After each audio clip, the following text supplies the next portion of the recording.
ओम विष्णु ओम विष्णु ओम विष्णु ओम विष्णु। समस्त श्री विष्णु भक्तों को मेरा करबद्ध नमन प्रणाम। बंधुओं, आज अपन श्री गुरु जम्बेश्वर भगवान की अमृतवाणी के 59वें शब्द का भावार्थ सुनेंगे। ध्यान पूर्वक सुने। 58वां शब्द गुरु महाराज ने जमानती लोगों को सुनाया तो जमानती लोगों के मन में फिर शंका हुई और कहने लगे कि हे देव जी, आप हमें शास्त्र वेद पुराण के बारे में बतलाइए। कुछ लोग कहते हैं कि इनके पढ़ने से ही मुक्ति होती है तथा कुछ लोग ऐसा भी कहते हैं कि भजन करने से मुक्ति होती है।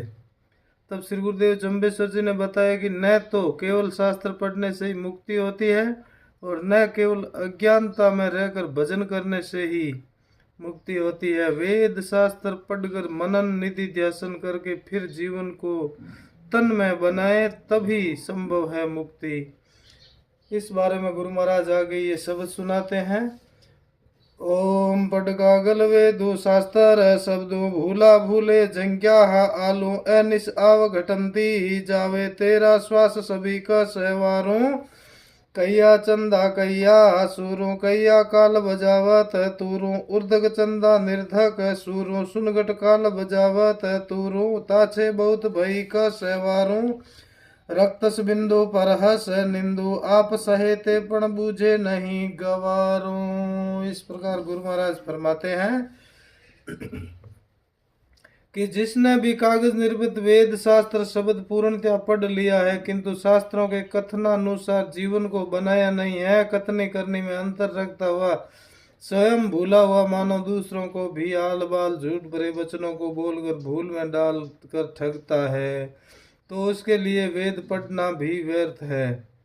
तथा जो व्यक्ति शास्त्र पढ़कर उनके अनुसार ही जीवन को ढालता है तो उसके लिए वेद शास्त्र शब्द सार्थक है। हे प्राणी, तेरी आयु दिन रात करके व्यतीत हो रही है। तेरे एक एक श्वास बड़ा ही मूल्यवान है। उन श्वासों के चलते हुए श्वासों ही श्वास उस परमात्मा का स्मरण कर। आगे गुरु महाराज फरमाते हैं, सभी का काल निश्चित है। यह बहुत ऊंचा तथा संसार को संतप्त करने वाला सूर्य देव तथा उससे नीचे संसार को ठंडक औषधि रस आह्लाद प्रदाता चंद्रमा, उनकी भी आयु निश्चित है। गुरु महाराज फरमाते हैं, सबसे ऊंचे सूर्य नारायण भगवान है, उनसे नीचे चंद्रमा है, इनकी भी आयु निश्चित है। तो कलयुग के मानव की तो बात ही क्या है।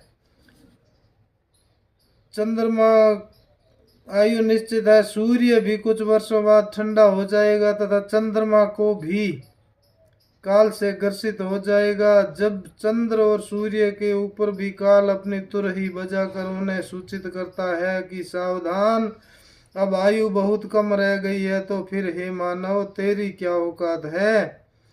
इस छोटी सी आयु को लेकर क्यों झूठे झगड़े फैलाता है। जरा कभी एकांत में बैठकर हृदय के भीतरवर्ती को करके देख, जब तुम्हें असलियत का पता चल जाएगा, क्योंकि स्वयं काल ही तेरे अंदर बैठा हुआ तुर ही बजा रहा है, तुम्हें सावधान कर रहा है। यदि समय रहते हुए इस तुर ही को नहीं सुना तो बहुत बड़ी हानि हो जाएगी। आगे गुरु महाराज फरमाते हैं, हे मानव, ये रक्त का बना हुआ तेरा शरीर रज वीर्य की ही उपज है। जैसा तेरा शरीर है वैसा तेरे अन्य साथी का भी शरीर है। तो फिर इस क्षणिक शरीर को धारण करके क्यों तो किसी की हंसी उड़ाते हो और क्यों किसी को की निंदा करते हो। तो अपने आप तो आने वाले दुखों को अवगुणों को सहन कर लेगा किंतु शर्मवश किसी को पूछेगा नहीं। अपने आप समस्या का समाधान नहीं कर सकता तो फिर दूसरों से पूछना सज्जनता ही है, किंतु मूर्ख गंवार कभी भी नहीं पूछेंगे। इस प्रकार गुरु महाराज ने ये शब्द सुनाया। बोलो श्री गुरु जम्बेश्वर भगवान की जय, श्री विष्णु भगवान की जय। बंधुओं, मेरे YouTube चैनल को लाइक, सब्सक्राइब और शेयर जरूर करें, आपकी महती कृपा होगी। बोलो श्री परमपिता परमात्मा की जय।